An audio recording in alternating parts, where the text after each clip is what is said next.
Hai,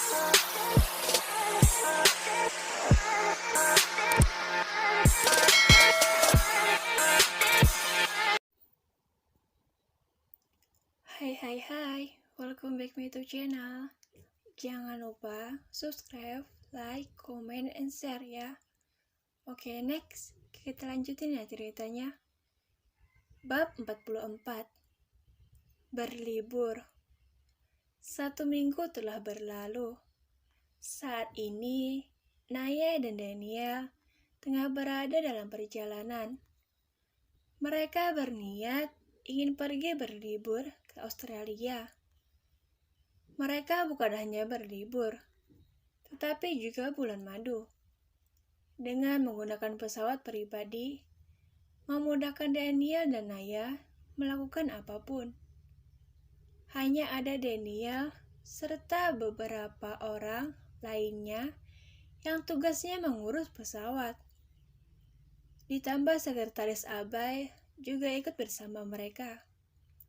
Padahal, sekretaris Abai tidak diperbolehkan oleh Daniel untuk ikut pergi berlibur. Untunglah, Naya sebagai pahlawan membantu Abai agar diperbolehkan untuk ikut. Daniel yang melihat istrinya memohon, ia menjadi tidak tega. Dan mau tidak mau, ia harus menuruti apa yang diinginkan istrinya itu. Abai sangat bahagia dan berterima kasih kepada Naya karena sudah menolongnya. Sudah dari dulu, Abai ingin pergi berlibur. Namun ia tidak mempunyai hari libur. Hari-harinya dipenuhi kesibukan dengan tumpukan lembaran kertas yang diserahkan oleh Daniel. Namun, apa yang ia kerjakan setara dengan gaji yang ia terima. Pekerjaan yang tidak ada liburnya membuat Abai sudah terbiasa. Meskipun hari Minggu dan karyawan lainnya libur, hanya Abailah yang tidak libur. Pekerjaannya benar-benar begitu banyak.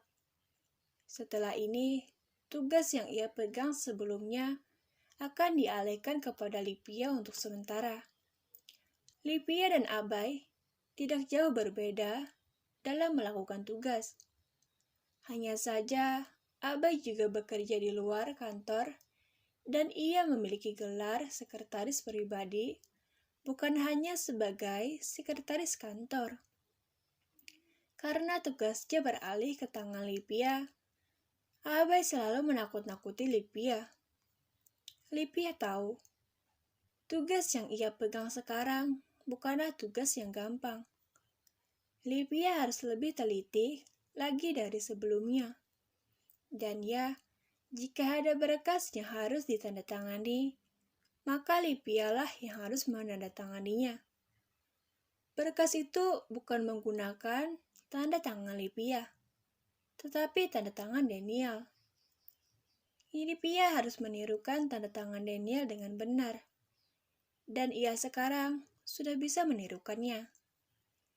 Tidak hanya butuh 1 hari untuk menirukan itu, tetapi berbulan-bulan. Lipia adalah orang kepercayaan Daniel setelah Abai. Ia bahkan menganggap Lipia sebagai adiknya. Maka dari itu, Abai tak ragu-ragu lagi untuk menyuruh Lipia menirukan tanda tangannya. Naya duduk di kursi penumpang bersama dengan Daniel.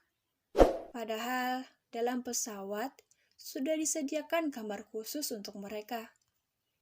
Namun Naya, ia hanya memilih untuk duduk. Terkecuali ia merasa ngantuk. Barulah ia akan pergi ke kamar. "Apa kamu ingin minum?" tanya Daniel lembut dengan tangan yang memegang camilan milik Naya. "Tidak, aku belum haus," tolak Naya bergeleng pelan. Naya menatap keluar kaca pesawat, melihat awan-awan. Dengan mulut yang mengunyah camilan. "Buka mulutnya," pinta Daniel yang berniat memasukkan camilan ke dalam mulut Naya. Naya dengan senang hati membuka mulutnya. Andai di desa mereka tidak ada masalah, mungkin kita akan pergi ke pulau, ucap Naya sedih. Naya sedih karena ia batal mengajak orang-orang desa untuk berlibur ke pulau pribadi milik Daniel. Karena di pedesaan mereka dikabarkan sering kemalingan. Maka dari itu, mereka harus pulang dan mengamankan barang-barang berharga. Mereka pulang 3 hari yang lalu. Padahal mereka sebenarnya juga ingin merasakan pergi ke pulau. Tetapi sebelum mereka pergi, tentu saja Daniel memberikan mereka sedikit rezeki. Orang yang berjumlah lebih 50 orang itu mendapatkan masing-masing uang 10 juta. Belum lagi ditotalkan dengan sembako dan juga baju. Betapa senangnya mereka karena mendapatkan rezeki sebanyak itu. Mereka begitu bahagia dan berterima kasih kepada pasangan yang baik itu. Daniel tidak merasa kebanyakan memberikan mereka uang, tetapi malah sebaliknya. Menurut Daniel, mendapatkan uang adalah hal yang mudah. Bagaimana lagi sayang, mereka juga harus menjaga barang-barang berharga mereka. Sama sepertiku yang harus menjagamu, tutur Daniel lembut dengan mata yang menatap Naya dalam. Apakah aku sangat berharga? Tanya Naya polos. Tentu saja, bahkan aku lebih memilih kehilangan harta daripada kehilanganmu. Jawab Daniel sepenuh hati. Lalu bagaimana jika aku membawa kabur seluruh hartamu? Tanya Naya lagi dengan mulut yang mengunyah. Aku akan mencarimu sampai kemanapun dan aku akan memasukkanmu ke dalam penjara buatanku sendiri.